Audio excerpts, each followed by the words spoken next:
এই গাড়িতে করেই নিয়ে যাওয়া হলো ঝরে যাওয়া ফুল শিশু আয়মানের মরদেহ। মাত্র 10 বছরে নিভে গেল জীবন প্রদীপ। চিকিৎসকদের সব চেষ্টা ব্যর্থ করে দিয়ে শুক্রবার সকালে মারা যায় চতুর্থ শ্রেণীর ছাত্রী।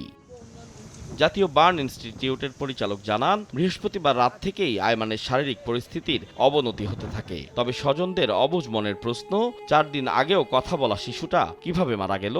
আপনারা সবাই তার জন্য দোয়া করবেন। 3-4 দিন সাক্ষাৎকার দিয়েছে, সাক্ষাৎকার দিয়ে সেই বাচ্চা আজকে কিভাবে মারা যায়। 100% অগ্নিদগ্ধ মানুষরাও যে আসে, অন্তত প্রথম দিন একেবারে স্বাভাবিক মানুষের মতো কথা বলে। 24 আওয়ার্সের পর থেকে ডিটোরিয়েশনটা শুরু হয় এবং ফোর্থ ডে অনওয়ার্ড এই বাচ্চাগুলো বা অগ্নিদগ্ধ যে কোনো রোগী খারাপ হতে থাকে। এর ঘণ্টা দুয়েক পরেই আয়মানের মতো চিকিৎসকদের সব চেষ্টা ব্যর্থ করে না ফেরার দেশে চলে যায় মাত্র 13 বছর বয়সী আব্দুল মুসাব্বির মাকিন। ছোট্ট শরীরটির 70% পুড়ে যাওয়া অংশ নিয়ে তার জীবন রক্ষার যুদ্ধে হার মানেন চিকিৎসকরা। রোগী এই মুহূর্তে ভর্তি আছে 40 জন।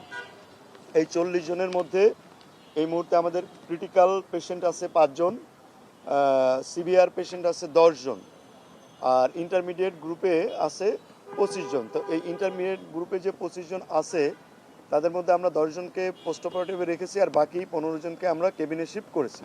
এর আগে শুক্রবার সকালে জাতীয় বার্ন ইনস্টিটিউটে আসেন স্বাস্থ্য অধিদপ্তরের মহাপরিচালক ও স্বাস্থ্যসেবার সচিব। জানান, দগ্ধদের চিকিৎসায় কাজ করছেন সিঙ্গাপুর ও চীনের চিকিৎসক দলও। সিঙ্গাপুরের 9 জন, তারা ডক্টর সহ নার্সিং স্টাফ রয়েছেন, ওনারা 9 জন, আর 5 জন চাইনিজ টিমের সদস্য আসছেন এবং আমাদের চিকিৎসকদের সাথে তারা পরামর্শ করছে।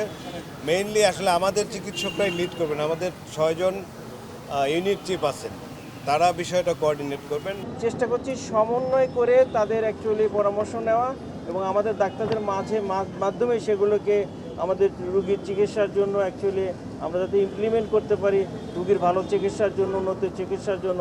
মাইলস্টোন ট্র্যাজেডির পরদিন আইএসপিআরের পক্ষ থেকে বিবৃতি দিয়ে 31 জনের মৃত্যুর তথ্য দেয়া হয়। সেই হিসেবে এ পর্যন্ত মৃতের সংখ্যা 36 হলেও স্বাস্থ্য অধিদপ্তরের হিসেবে 33।